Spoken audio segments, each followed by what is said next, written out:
Bom dia, irmãos, graça e paz do Senhor a todos. Como é bom estar na presença do nosso Deus, como é bom poder adorar o nosso Deus e oferecer o culto que lhe é devido. Nós estamos aqui para isso e ficamos felizes por poder oferecer isso por graça do Senhor que nos concede. Talvez você esteja estranhando um pouco aqui o cenário. Ontem nós encerramos a conferência Docmos, uma conferência muito abençoada que foi iniciativa dos jovens, sob a liderança do pastor Kilven, e que tivemos aqui várias pessoas, inclusive alguns dos irmãos que estão aqui hoje. E aí, obviamente, que nós queríamos aproveitar aí a estrutura, que foi muito bem montada aqui para os temas que foram tratados. Então, não estranhe muito, não vai ser assim todo domingo, não, mas, eventualmente, nós vamos continuar com essa decoração, com esse cenário aqui atrás, hoje, pela manhã e à noite. Queridos, nós estamos chegando ao fim do mês de maio. Eu estava vindo agora no Uber com a minha mãe, e o motorista é um boliviano, e ele disse para mim que hoje é dia das mães, na Bolívia, e eu perguntei por quê, porque em quase todo mundo é o segundo domingo do mês de maio, então eu disse, mas por que hoje? Ele disse, porque houve uma época na Bolívia que todos os homens tinham sido, num determinado local, eu não sei exatamente, ele não deu muitos detalhes, mas numa vila ou numa cidade ou no país todo, todos os homens tinham sido mortos pelos espanhóis, naquelas colonizações meio a ferro e fogo da América Espanhola. E aí sobraram só as mulheres, e a vila ou o local lá estava na iminência de ser tomado pelos espanhóis. E então aquelas mulheres bolivianas, obviamente todas descendentes das tribos que faziam parte dos povos que faziam parte da Bolívia originalmente, pegaram as facas de cozinha, os martelos e todos os utensílios domésticos e colocaram os espanhóis para correr. E aí, em homenagem, foi exatamente o dia 27 de maio, em homenagem a isso, eles resolveram fazer o Dia das Mães como sendo esse domingo que nós estamos nele hoje. Portanto, ainda que você não seja uma mãe boliviana, Feliz Dia das Mães para você. Esse ano você tem 2 vezes o privilégio de receber o cumprimento. Mas o mês de maio normalmente é consagrado assim a temas da família, do casamento, da paternidade e assim por diante. Nós começamos no primeiro domingo do mês de maio uma série chamada Faça do Seu Lar. E falamos no primeiro domingo sobre faça do seu lar um altar. Depois, faça do seu lar uma escola. No último domingo, os pastores da equipe pastoral ministraram sobre faça do seu lar um abrigo. E hoje, como projeção, falar sobre faça do seu centro missionário. E eu gostaria de convidá-lo para falar sobre esse tema, a abrir a palavra de Deus no livro de Salmos, capítulos 127 e 128, onde nós leremos para na mensagem do Senhor para nós hoje. Salmo 127, Salmo 128. Se você tiver a Bíblia, por favor, abra, se não, acompanhe na projeção aí, que vai ser colocada dos dois lados da plataforma. Salmo 127, Salmo 128. O tema hoje é Faça do seu lar um centro missionário. No meu esboço aqui eu tenho 8 páginas. Normalmente, quando eu tenho mais de 7, eu consigo pregar em menos tempo. Então, assim, fique tranquilo, porque quanto mais página, menos tempo, por incrível que pareça. Mas é assim mesmo que vai acontecer. Vamos ler juntos Salmo 127, Salmo 128. Diz assim a palavra de Deus: Se o Senhor não edificar a casa, em vão trabalham os que a edificam. Se o Senhor não guardar a cidade, em vão vigia a sentinela. Inútil vos será levantar de madrugada, repousar tarde, comer o pão que penosamente granjeastes. Aos seus amados ele o dá enquanto dormem. Herança do Senhor são os filhos, o fruto do ventre o seu galardão. Como flechas na mão do guerreiro, assim são os filhos da mocidade. Feliz o homem que enche deles a sua aljava, não será envergonhado quando pleitear com os inimigos à porta. E aí, já seguindo o Salmo 128, bem-aventurado aquele que teme ao Senhor e anda nos seus caminhos. Do trabalho de tuas mãos comerás, feliz serás, e tudo te irá bem. Tua esposa no interior da tua casa será como a videira verdadeira, ou melhor, como a videira frutífera. Teus filhos como rebentos da oliveira, à roda da tua mesa. Eis como será abençoado o homem que teme ao Senhor. O Senhor te abençoe desde Sião, para que vejas a prosperidade de Jerusalém durante os dias de tua vida. Vejas os filhos de teus filhos, paz sobre Israel. Que Deus abençoe a sua palavra, lida e aplique ao nosso coração. Amém? Vamos curvar a nossa cabeça, vamos ter um momento de oração enquanto as pessoas entram e tomam seus lugares. Nós vamos orar e pedir a Deus que fale ao nosso coração, ministre a nossa alma. Tenha o seu momento com Deus, tenha o seu momento de oração privativa, fale com o Senhor, peça que Deus fale ao seu coração. Ó Deus amado e querido Pai, na Tua santa e bendita presença nós nos colocamos agora, certos, ó Pai, de que é muita graça do Senhor que nos permite de estar aqui na Tua presença, para Te adorar, para Te bendizer, para louvar o Teu santo nome, para ouvir a Tua voz. Ó Deus, nós sabemos que nenhum de nós mereceria estar aqui, mas mediante a confissão dos nossos pecados, nós reconhecemos isto. E reconhecemos muito mais que os méritos de Jesus Cristo, nosso Senhor, alcançados na cruz do Calvário, quando morreu por nós, abre um novo e vivo caminho para a Tua presença, pelo qual nós entramos e passamos e estamos aqui diante de Ti. Muito obrigado, ó Deus, porque diante da Tua palavra nós também somos convidados a refletir, a ouvir a Tua voz. E é isso que nós pedimos que o Senhor nos ajude a fazer agora. Abra o nosso entendimento, fala conosco, abra a nossa mente, dilata a nossa capacidade de ouvir a Tua voz e de entendê-la, de compreender aquilo que Tu tens na Tua palavra e crer e fazer aquilo que o Senhor nos manda fazer. É assim que nós te oramos, gratos a Ti, pedindo a Deus que o Senhor fale conosco, em nome e para a glória de Jesus. Amém. Irmãos, eu tenho tido ao longo desse tempo de ministério o privilégio, a oportunidade de ter algumas famílias de militares das Forças Armadas nas igrejas que eu pastoreei, nas igrejas anteriores e nessa também. Inclusive aqui em Tambaú, temos alguns irmãos aqui que são famílias de militares, apesar de nossas guarnições aqui não serem tão grandes, tão numerosas. Um dos desafios que as famílias de militares, quando eu converso com elas dizem para mim, é a necessidade muitas vezes de estarem se mudando de um lado para outro, muitas vezes até mesmo fora do país. Eu particularmente não entendo bem, porque não sou militar, quais são os critérios que determinam essas mudanças. Eu sei que existe uma diretoria de controle de efetivos e movimentações de cada arma, do Exército, da Marinha, da Aeronáutica, e que muitas vezes essas decisões são tomadas não necessariamente porque o militar pediu para ser removido, mas porque há uma necessidade, especialmente em guarnições de fronteira. E eu sei que, conversando com essas famílias, algumas delas dizem para mim que os filhos são aqueles que são mais afetados. Eles não conseguem, muitas vezes, fincar raízes nos lugares onde estão, fazer amizades e assim por diante. Precisam estar se mudando de uma hora para outra e, principalmente, quando estão em região de fronteira, eles muitas vezes não têm as condições de vida que uma cidade, que um centro urbano oferece. As escolas às vezes são precárias e assim por diante.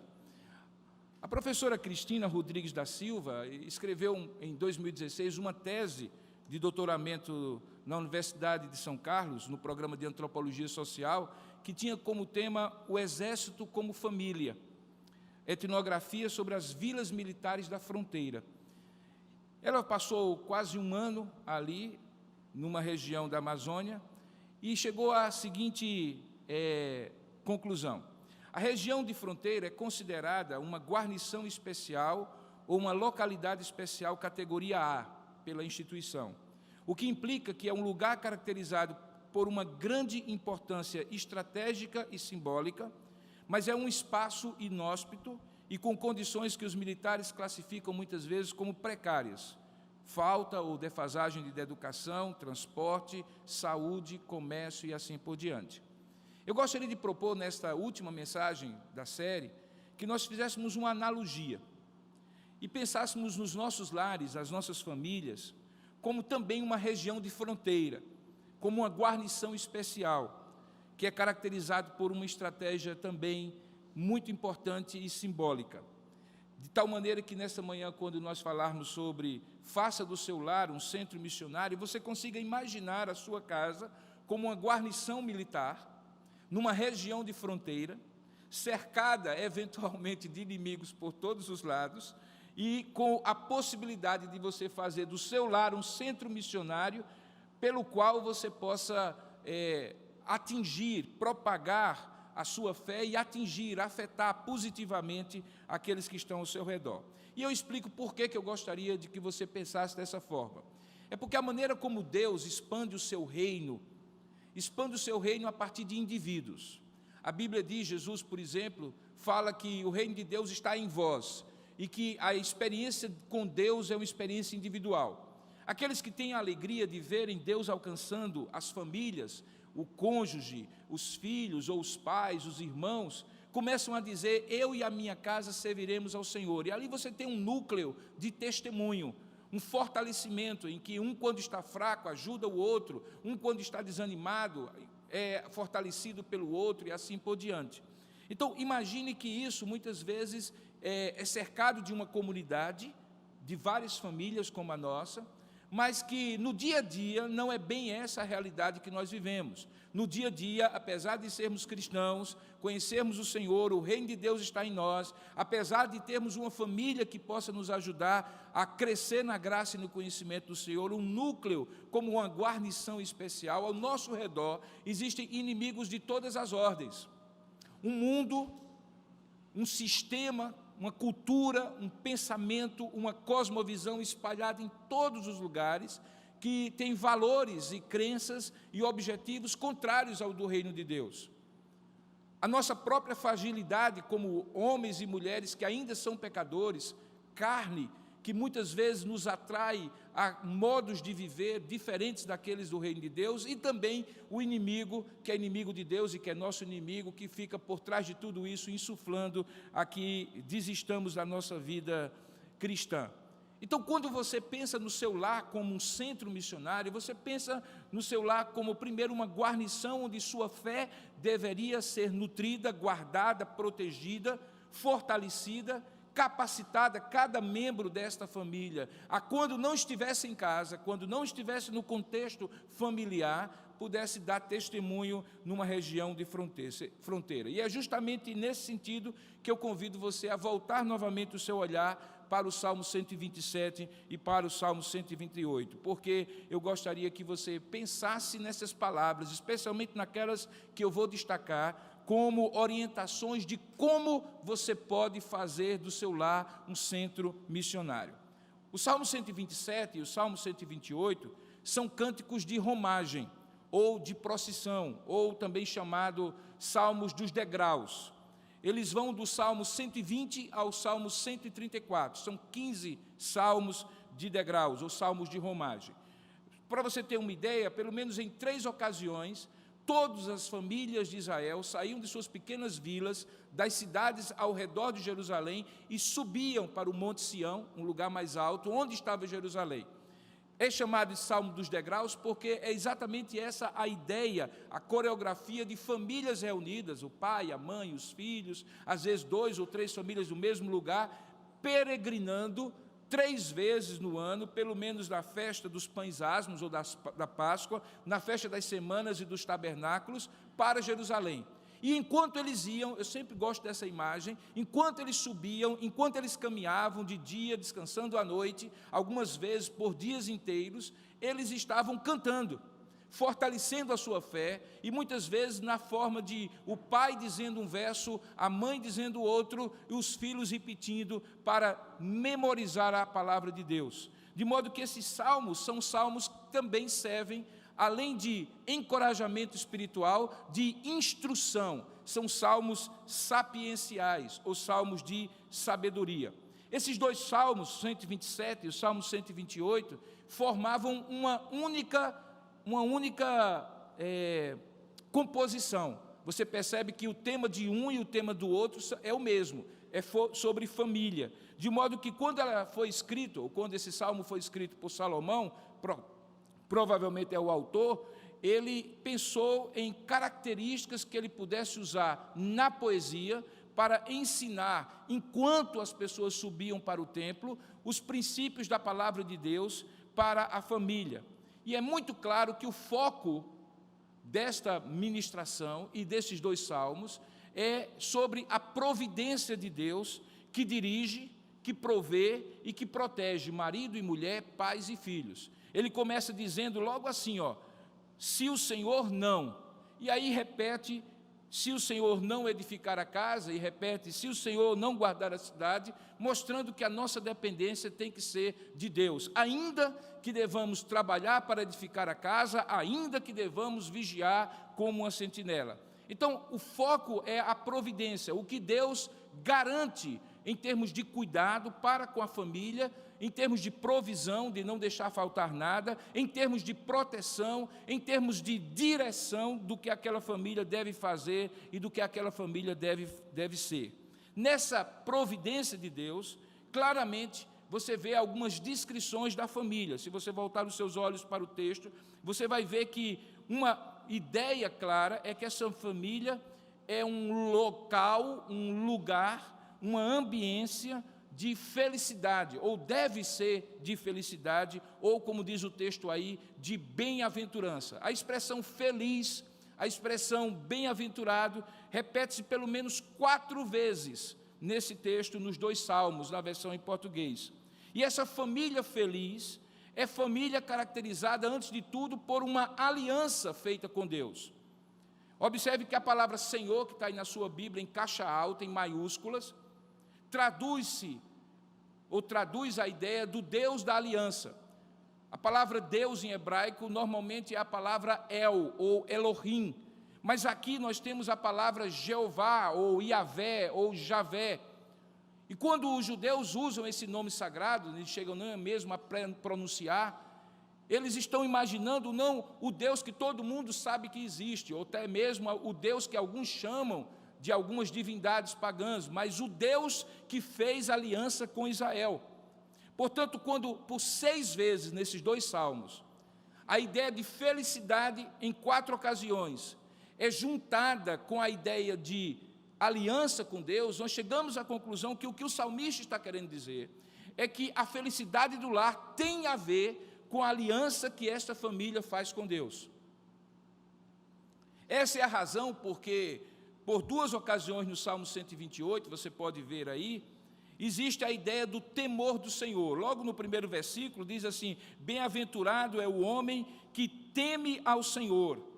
Esse temor ao Senhor, que não é medo, é a resposta de um homem que está em aliança com Deus, sabendo que depende em tudo de Deus e, portanto, o teme, depende dele, o reverencia, respeita a presença de Deus na sua vida. E isso é uma condição para que ele seja feliz por ver a providência de Deus cuidando, alimentando, dirigindo, guardando e direcionando a vida da sua família.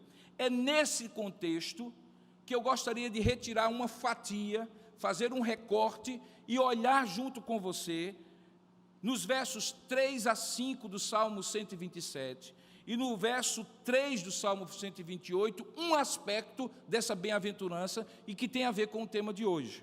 Eu vou ler novamente somente esses 3 versículos do Salmo 127 e um versículo do Salmo 128, e você veja como eles formam uma unidade. Eu estou fazendo um recorte no Salmo, tirando um tema do Salmo para dar motivo para a minha mensagem de hoje. Veja o que é que diz o verso 3, 4 e 5 do Salmo 127 e o verso 3 do Salmo 128, eu vou ler como se fosse um texto contínuo. Diz assim: herança do Senhor são os filhos, o fruto do ventre o seu galardão.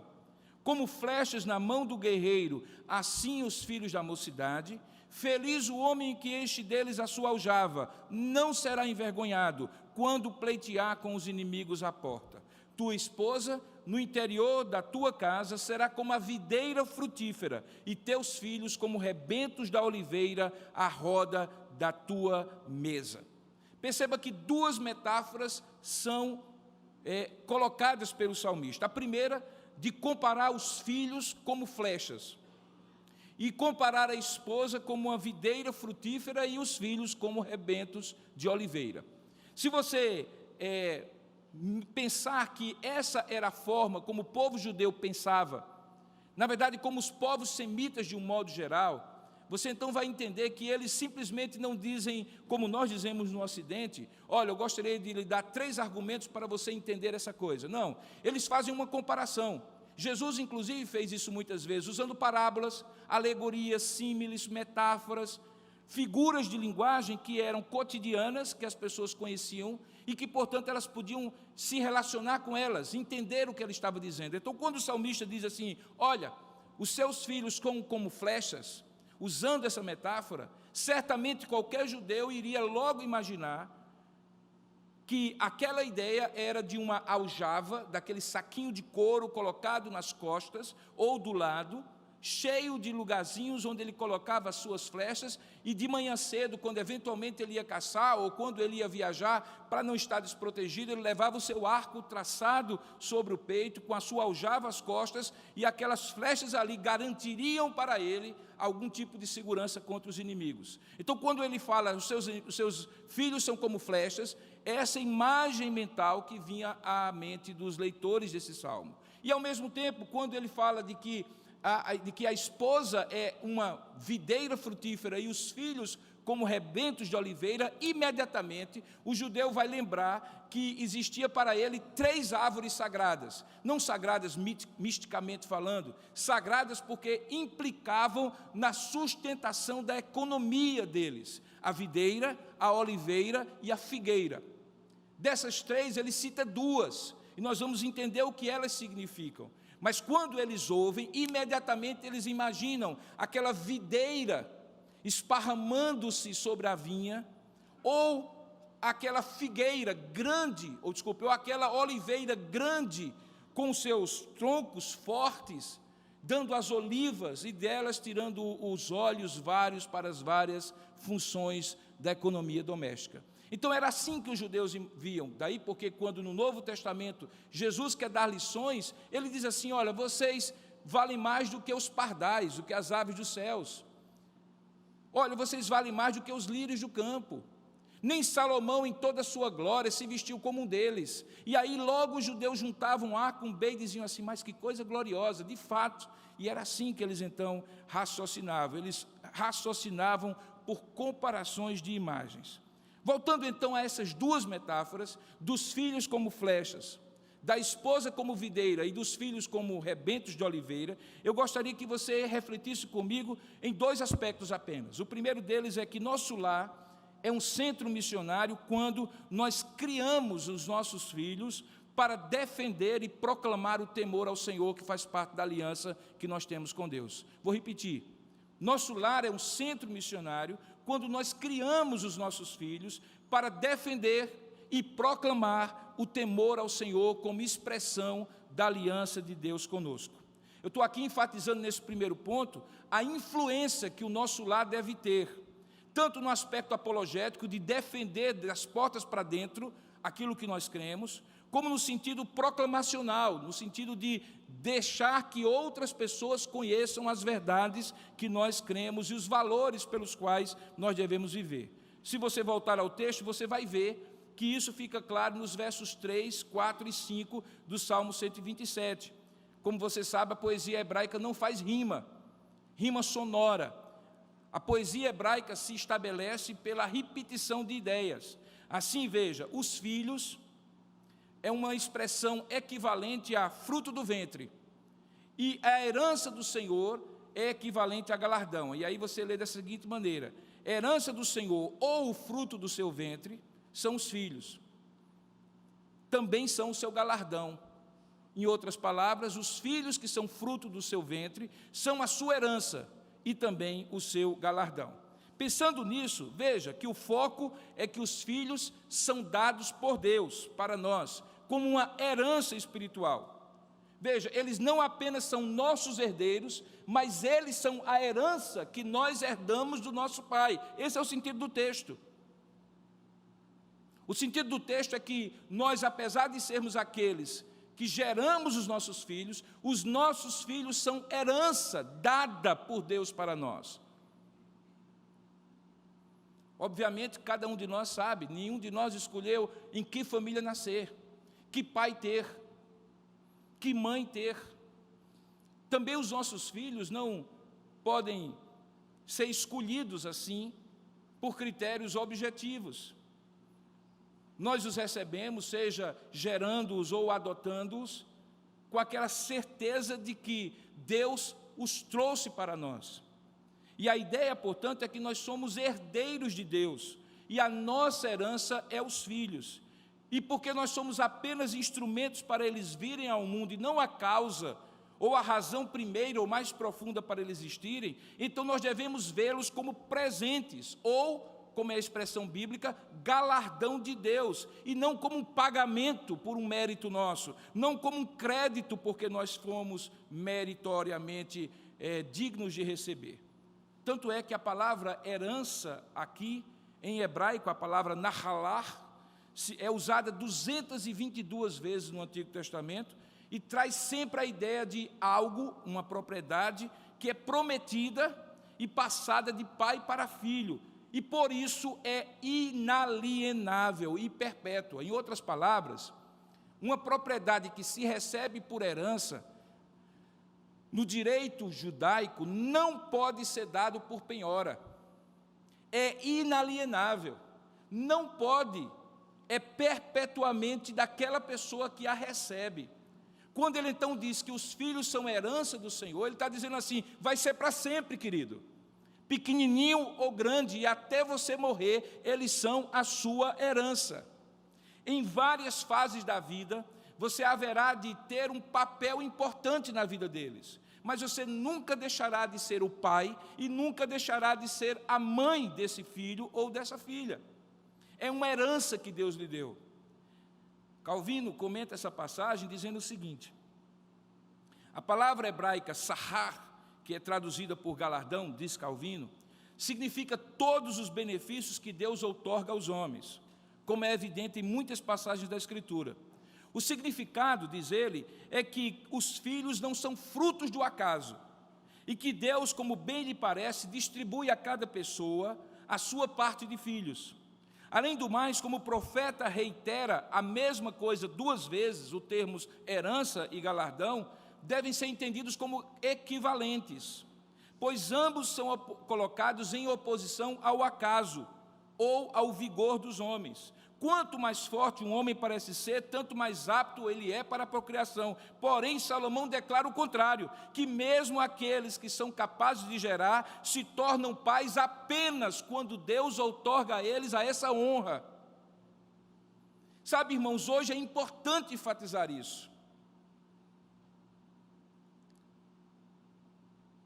É muito importante enfatizar que os nossos filhos não vieram por acaso, ainda que nós não tivéssemos planejado de ser exatamente como foi. É muito importante nós entendermos que aqueles filhos que Deus coloca nos nossos braços foram dados por Deus, quer nós tenhamos gerado, quer o Senhor tenha nos dado amor para gerá-los no coração. Eles não são fruto do acaso.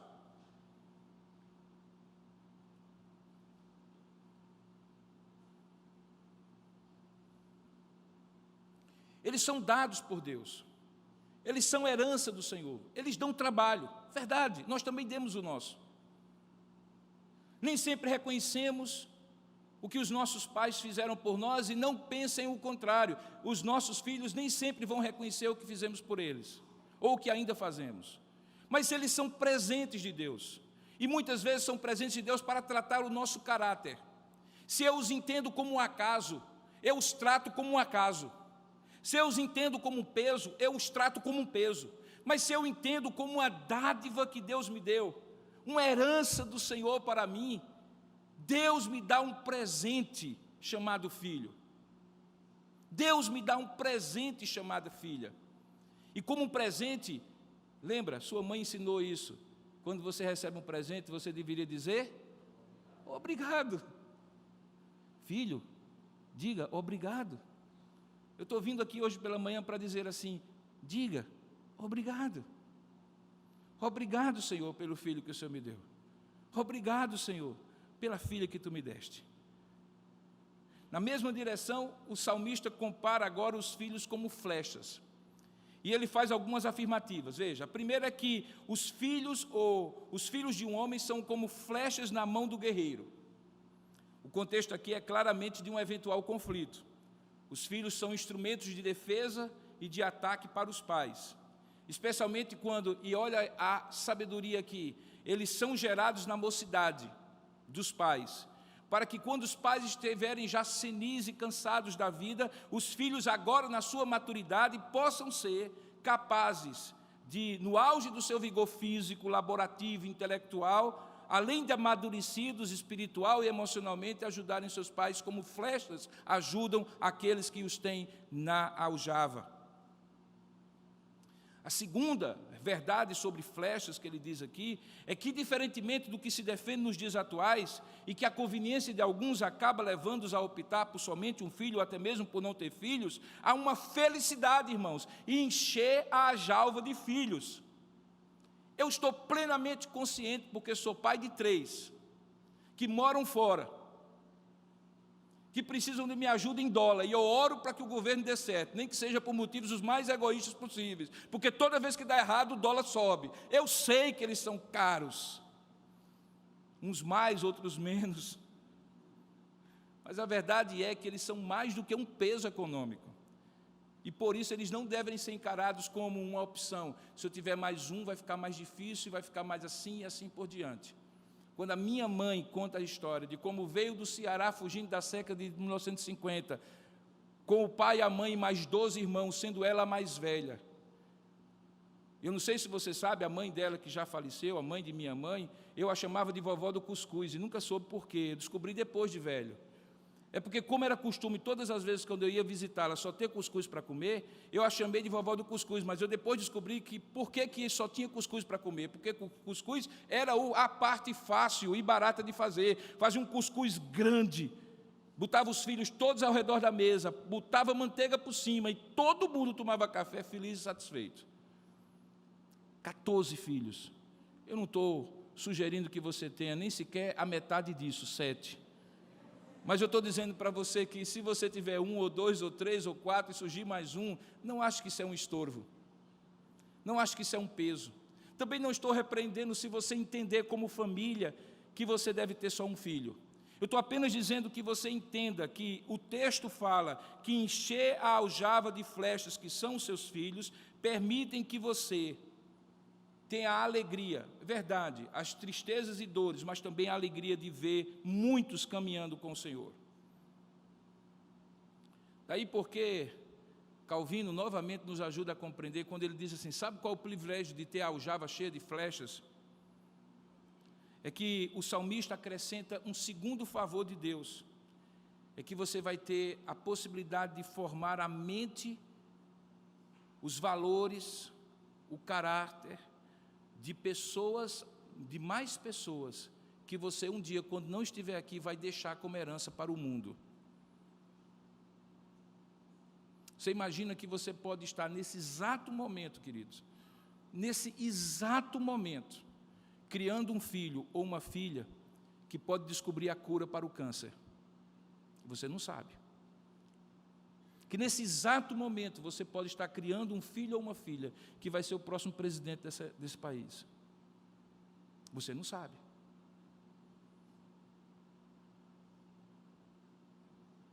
Você consegue entender que o privilégio de ter filhos é que você está investindo em algo que a taxa de retorno não lhe é dita, mas sendo abençoada por Deus é gloriosa? Pois é exatamente isso que Deus está lhe dizendo. Ou seja, imagine você, pai e mãe, a honra e a alegria de pais que geram filhos virtuosos, com a disposição de expressar, comunicar e compartilhar aquilo que tem aprendido de nós.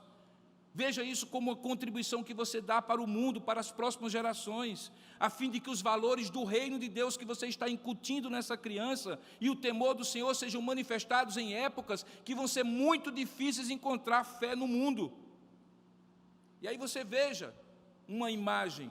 Eu sei que você sabe o que é uma aljava, aquele saquinho de couro que era colocado as flechas. Eu pesquisei sobre a aljava e atualmente uma aljava ela tem 25 furinhos, ou no mínimo 12, para você colocar as suas flechas. Eu não estou sugerindo com isso que você tenha 25 ou 12, e decida entre um e outro. Pode ser 2 ou 3.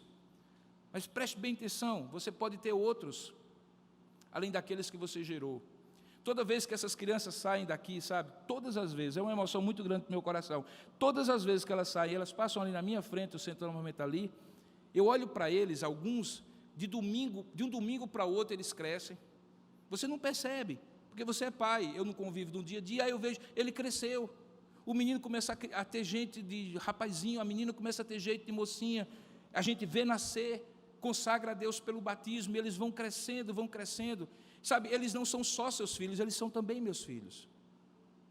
Eles também são filhos de cada professor da escola bíblica dominical que sobe para ministrar para eles.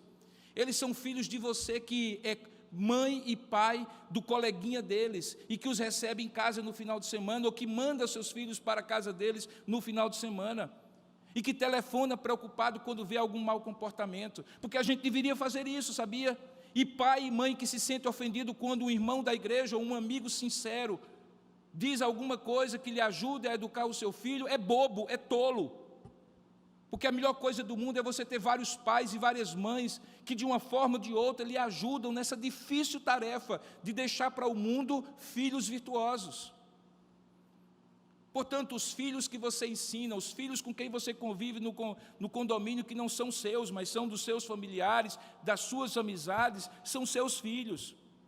Os filhos dos projetos sociais em que nós nos envolvemos, da UCP, do culto infantil, da escola bíblica dominical, são furinhos a mais na aljava que Deus quer que você coloque. Deus nos empresta, irmãos, umas flechinhas mais ou menos tortas, para que a gente possa ajeitar e ajudar o pai, que é nosso irmão em Cristo, que é nosso colega do trabalho, e outros tantos, a atirar um dia essa flecha e ela ser mais reta, ela ser mais objetiva. Como nos dias atuais o chamado pai dos burros deixou de ser o dicionário e passou a ser o Google, eu dei uma googada com a frase, como fazer uma boa flecha. Imagine que em 43 segundos apareceu 3.180.000 resultados, entre textos, imagens e vídeos. Obviamente que eu passei boa parte do meu tempo aprendendo a fazer uma flecha. Hoje, se eu ficar perdido numa floresta, eu sei fazer uma flecha, irmãos. Eu sei fazer um arco. Mas eu tirei um texto em particular que fala assim, 11 coisas que você não pode esquecer para fazer uma boa flecha. E obviamente você está entendendo que a flecha que eu estou falando é seu filho, é meu filho. Eu não vou falar das 11, mas eu separei algumas. Olha só que coisa interessante. Primeira coisa para fazer uma boa flecha, escolha bem a madeira de onde você vai fazer a sua flecha. Escolha bem a madeira. A madeira deve ser a mais reta e dura possível. Se for madeira nova, ela dá uma flecha melhor se você secá-la no fogo. E o que é que eu aprendi com isso? Aprendi que minhas flechas começaram a ser fabricadas quando eu escolhi quem era ou quem seria comigo o arco que as enviaria. Porque embora na natureza a madeira do arco não é a mesma da flecha, no casamento a madeira da flecha é uma mistura das madeiras que fazem o arco. A gente decide o filho que a gente vai ter quando a gente decide a mulher com quem a gente casa. E aqui, jovens, prestem bem atenção, porque ninguém me disse isso. E eu estou dizendo a você. Sabe aquela namoradinha, aquele namoradinho, bonitinho, cheirosinho, bombadinho, toda redondinha, que você olha e diz assim, é essa? Cuidado. Pode ser uma madeira muito bonita, mas que não presta para fazer flecha. Escolha a madeira que presta para fazer flecha. Não simplesmente aquela que é a mais bonita. Agora, para os que já escolheram a madeira, tem solução, coloca no fogo. Foi isso que eu aprendi. Quando você escolhe uma madeira que não é muito boa, tem um jeito de fazê-la dura e firme que dê para fazer uma flecha, coloca no fogo. E aí eu entendo, irmãos, como fogo é símbolo de provação na Bíblia, então eu entendo que as lutas que nós passamos no casamento forjam o nosso caráter. A gente não deveria correr das lutas que a gente passa no casamento. Atenção, casais jovens que estão pensando em casar. Você não tem que ter o apartamento já pronto, você não tem que ter já o carro, você não tem que ter o emprego e a estabilidade. Eu não estou chamando você à irresponsabilidade, mas quem é casado aqui, que como eu, foi para a lua de mel, sem o dinheiro para comprar o colchão quando voltasse da lua de mel, e teve que comprar quando voltou para poder ter casa, sabe qual é o sacrifício que um casal que começa juntos precisa fazer. E sabe o que é que acontece? O caráter da gente é forjado. A madeira passa pelo fogo, e aquela mulher não vai fazer mimimi no seu pé do ouvido quando a primeira provação acontecer, porque está mal acostumada a você prover de tudo, do bom e do melhor. Ela vai aprender a forjar com você o casamento. Escolha bem a madeira, mas se a madeira já foi escolhida, coloque ela no fogo. Porque a criação de filhos começa no namoro, na pessoa com quem a gente decide casar, seja para o bem, seja para o mal. Segunda dica, esculpa bem as flechas. É preciso talhar as flechas com a faca até que elas fiquem lisas. Esse é o texto do texto. Esse é o teor do texto. Você pode deixar as flechas mais retas, aquecendo a vara sobre carvão no fogo baixo e endireitando a vara, segurando até que esfrie. Sabe o que é que eu aprendi com essa dica? Que a disciplina é a forma de esculpir os nossos filhos. Deixar filhos sem limite é fazer flecha torta, que não atinge alvo algum. Se você tiver que pecar, peque pelo excesso, nunca pela ausência. Filho sem limite é como cachorro sem dono. Ele segue qualquer um que ofereça comida para ele. Mas filho com limite sabe que não é agradável, que é chato, que vai reclamar, mas lá na frente, assim como você, que teve limite, ele vai dizer assim, ainda bem que meu pai quis saber para onde é que eu ia, com quem eu ia, que horas eu ia voltar, o que é que eu ia fazer. Hoje, se você falar isso para as crianças ou adolescentes, eles vão dizer que você está invadindo a privacidade deles. Quem já viu filho dentro de casa ter privacidade? Quem? Onde está isso na Bíblia? Onde isso funcionou um dia na vida? É claro que você tem que ter certos respeitos. A Bíblia, inclusive, fala sobre isso. Não provoqueis os seus filhos a ira.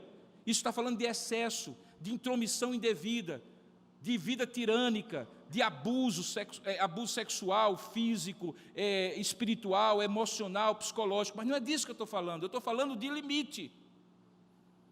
Limite é o que faz talhar a flecha para que ela fique reta, porque na hora que você for atirar, vai atingir o alvo. Terceira dica, não perca muito tempo emplumando as suas flechas. Você sabe o que é emplumar, né? No final da flecha, coloca aquelas plumazinhas de artificiais ou naturais, que fica bonitinha, né? Tem uma função aerodinâmica, né? É como se fosse um leme, aquelas flechinhas, aquelas plumazinhas, aquelas, sei lá, hein? As peninhas que você coloca no final da flecha ajudam ela a ficar mais reta. Mas deixa eu lhe dizer uma coisa, eu descobri que não faz muita diferença, que entre você escolher uma madeira melhor ou uma pluma mais colorida, escolha a madeira melhor, porque a pluma não vai fazer a sua flecha ser melhor. Sabe o que é que eu pensei e que eu aprendi? Que muitas vezes os nossos filhos se tornam fúteis, porque os pais emplumam demais seus filhos com suas próprias futilidades. Sabe aquele celular do último tipo? É pluma. Sabe aquele tênis super caro? É pluma. Sabe aquela roupa da grife? É pluma. Sabe aquelas horas intermináveis com unhas, maquiagem e etc. para as meninas que você gasta toda semana no salão? Ou as horas e mais horas que você paga na academia para o seu filho ficar bombado? Sabe, prejudicando muitas vezes os estudos, o tempo juntos como família, o crescimento intelectual e espiritual, são plumas. Não estou dizendo que não pode existir. Se tiver, faça. Mas se tiver de escolher entre gastar tempo para formar a madeira que sua flecha vai ser feita, é melhor você formar a madeira do que a pluma. Porque plumas malditas em madeiras moles e de má qualidade não levam a lugar nenhum. Depois não se chateie como seu filho ou sua filha vai saber mais sobre a vida íntima do último digital influencer do que da reforma da Previdência que vai afetar o futuro dela, porque ele vai falar só sobre plumas. Um dia desse eu estava no aeroporto e tinha duas adolescentes. E, gente, a gente tem que ter paciência quando a gente está assim, escutando, sem querer e querendo alguém no aeroporto. Porque elas falavam de tudo que você possa imaginar. Mas se você espremesse, dava mais ou menos uns 150 gramas de conteúdo, para 2 horas de conversa que eu fiquei esperando ali. Grande parte da futilidade dessa geração atual tem a ver com a futilidade que os pais motivam, fomentam. Tem outras coisas mais, mas deixa eu lhe dizer outra coisa, a última, sobre flechas. Confeccione as pontas das suas flechas com outros materiais que não sejam madeira, como metal, pedra, vidro ou osso. É que algumas vezes, para penetrar no alvo, mesmo madeira mais dura, precisa de uma ponta mais dura ainda e eficaz. Sabe aquela escola, aquele professor, aquele curso, aquele investimento em algum aperfeiçoamento de língua, de esportes, de artes, sabe aquele grupo da igreja, sabe aquela viagem missionária, sabe aquela canseira de levar e trazer filho para tudo que é lugar, sabe aquele dinheiro que você gasta em tudo isso? Tudo isso é a ponta da flecha que você precisa mandar. Vale a pena investir nela. E aqui, com todo respeito, perca seu sono para você dormir depois. Porque se você não perder o seu sono, precisando levar filho para cima e para baixo, pegando na casa de amigo, nos eventos da igreja, sabe o que é que vai acontecer? Quando você quiser dormir e estiver mais velho, ele vai estar lhe dando trabalho, porque você não quis ficar acordado quando ele precisava da sua companhia. Não economize com relação a isso. Com todo respeito, venda suas calcinhas, venda suas cuecas, se precisar for, para investir nas pontas das flechas dos seus filhos, que significa crescimento intelectual, crescimento emocional, crescimento espiritual e investimento. Eu nunca deixei um filho meu voltar de qualquer evento da igreja de carona com quem eu não conhecia. Eu preferia perder a minha noite de sono e saber com quem ele estava e poder levar e trazer para que ele entendesse que eu estaria com ele em outros momentos mais difíceis da vida dele. Bom, irmãos, a essa altura eu estou na página 6. Mas eu preciso acabar. O restante eu vou falar à noite, porque nessas mensagens do mês de maio, nós estamos pela manhã falando de princípios e à noite contando uma história da Bíblia que ilustra o que nós falamos. Mas deixa eu lhe dizer uma coisa, como é que eu vou encerrar. Lembra que no início eu falei sobre como é desafiadora a vida dos filhos de militares? Mas eu gostaria de falar muito mais sobre o desafio dos filhos de missionários. E eu tanto falo dos missionários mesmo, como de você. Ué, de mim, pastor? É, de você. Sabe por quê, irmãos? Porque na visão bíblica, cada um de nós, ao fazer do seu lar um centro missionário, se torna missionário. Seja você médico, advogado, arquiteto, psicólogo, gestor, servidor público, seja o que você for. Todas as vezes que você formular, segundo o princípio da palavra de Deus, você se torna um missionário. E aí eu gostaria de ilustrar como você pode fazer isso. E vou contar uma história só. No final da década de 1950, havia 5 missionários que tinham saído, 2 deles da Inglaterra, 3 deles dos Estados Unidos, para evangelizar um povo indígena no Equador chamado Huaroni, também conhecido como os Aucas. Eles começaram a fazer o contato, até então aquele povo era um povo não alcançado, não tinha sido nunca contactado por pessoas de outras etnias, e eles fizeram um contato que aparentemente foi muito bem sucedido, que os incentivou a aprofundar aquele contato. E no segundo momento, quando eles deixaram o lugar onde eles tinham como ponto de apoio e entraram na selva equatoriana para alcançar aquela tribo, eles foram emboscados. E apesar de estarem com armas para proteção contra animais, eles foram mortos, esquartejados e salgados, e muitas vezes, e alguns dizem inclusive, comidos por aqueles índios. Isso foi em 1959. Quando a notícia saiu, nos Estados Unidos e na Inglaterra, 5 mulheres que tinham acabado de se tornar viúvas, 2 delas resolveram continuar o trabalho dos seus maridos mortos. Resolveram fazer do luto uma missão. E então Valerie Shepard, filha do missionário Jim Elliot, e juntamente com a sua filha que ficou órfã com 10 anos, e uma outra senhora chamada Elizabeth Elliot, e a irmã de outro missionário morto, voltaram para o Equador, alguns anos depois, para continuar o trabalho com aqueles índios. Sabe o que aconteceu, irmãos? Ela recentemente contou a um programa da BBC de Londres que, graças à providência divina, conheceu 2 mulheres alcas que vieram viver com ela na sua casa durante 1 ano. Precisavam de emprego, foram empregadas e trabalharam com elas em casa. E passaram durante 2 anos convivendo no ambiente familiar daqueles que tinham sido mortos por aqueles do seu povo. E aí então ela diz a seguinte frase: acho que Deus permitiu, no seu diário, acho que Deus permitiu que vivêssemos juntas em casa, com aqueles do povo que matou os nossos maridos, para que fôssemos testemunhas no lar do que significa seguir a Cristo. Todo aquele esforço missionário, que resultou na morte daqueles 5 homens, foi compensado quando 2 esposas e uma filha órfã trouxe para dentro de casa aqueles que eles queriam alcançar, e pelo testemunho dentro de casa, aquele coração daquelas 2 mulheres foram quebrados. Elas voltaram para o seu povo, contaram da bondade daquelas 2 mulheres que elas sabiam que tinham se tornado viúvas porque o povo delas tinha matado, assassinado. E aí, quando elas voltaram para a tribo, para alcançar aquele povo, o coração daquele povo já estava amolecido, porque eles tinham visto no lar daquelas 2 mulheres o que eles, os seus maridos, queriam dizer para eles, mas não puderam. É disso que eu estou falando, irmãos. O meu lar, o seu lar, tem que ser um lugar onde os filhos dos nossos filhos, ou melhor, os amigos dos nossos filhos, nossos vizinhos, nossos colegas de trabalho, quer nós estejamos dentro de casa ou quando estivermos fora de casa, possam olhar e dizer assim: há alguma coisa diferente nessa família.